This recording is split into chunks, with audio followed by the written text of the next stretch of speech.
Welcome back to my channel. मी एका दिवसासाठी मामाकडनं परत माझ्या घरी आले होते माझ्या कामासाठी. आणि घरी आल्यावर माझी बेस्ट फ्रेंड भेटली जिचं बँकेत काम होतं. काही बँकेचं काम तर झालं नाही.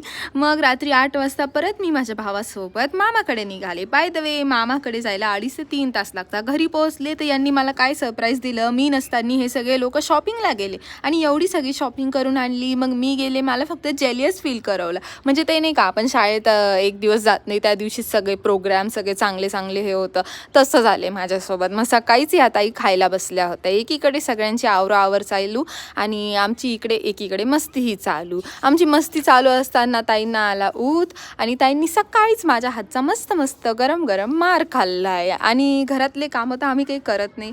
म्हटलं जाऊ द्या, बाहेरचे तरी कामं करावे. काही नाही, गेलो शेजारच्या मावशींकडे, त्यांच्याकडनं पुदिना आणायचा ठरवला.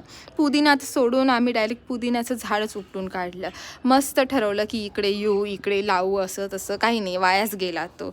घरी मस्त आजी आल्या होत्या. यार गावाकडची ही सगळी फिलिंग्स, हे आजी, हे जुने लोक मला इतके आवडतात ना, लाईक. आणि ह्या ताईंनी गाडीत बसून खायचं ठरवलं होतं.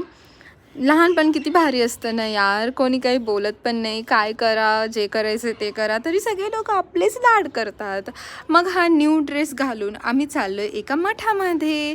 तो आहे शिवाजी महाराजांच्या काळातला आणि खूप जुना आणि प्रचंड प्रचंड पवित्र असं हे ठिकाण आहे. असं म्हणतात की हा एका रात्रीत बांधलेला आहे, कारण तिथे शिवाजी महाराज आले होते. हा परमानंद महाराजांचा मठ आहे आणि हे महाराज लोकांची सेवा करत होते.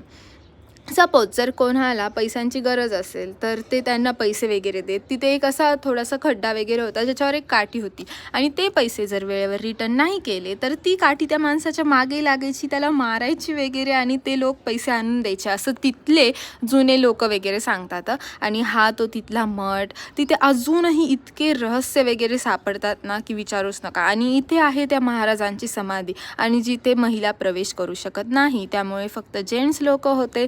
ते मध्ये गेले, त्यांनी आशीर्वाद वगैरे घेतला. आणि हे आहे तिथली स्वयंपाकघर, म्हणजे चूल वगैरे नसतं का ते आहे. आणि इथली चक्की बघून तर तुम्ही बेशुद्धच पडाल की मग ती ते दळण नाही का ती चक्की आहे. हे झाडसुद्धा इतकं प्रचंड मोठं आहे.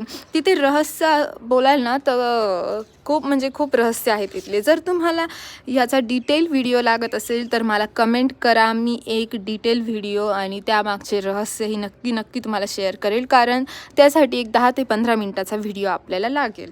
So comment down there. आणि त्यानंतर 6 ते 7 वाजता आम्ही पुन्हा घरी निघालो. So see you soon, bye bye.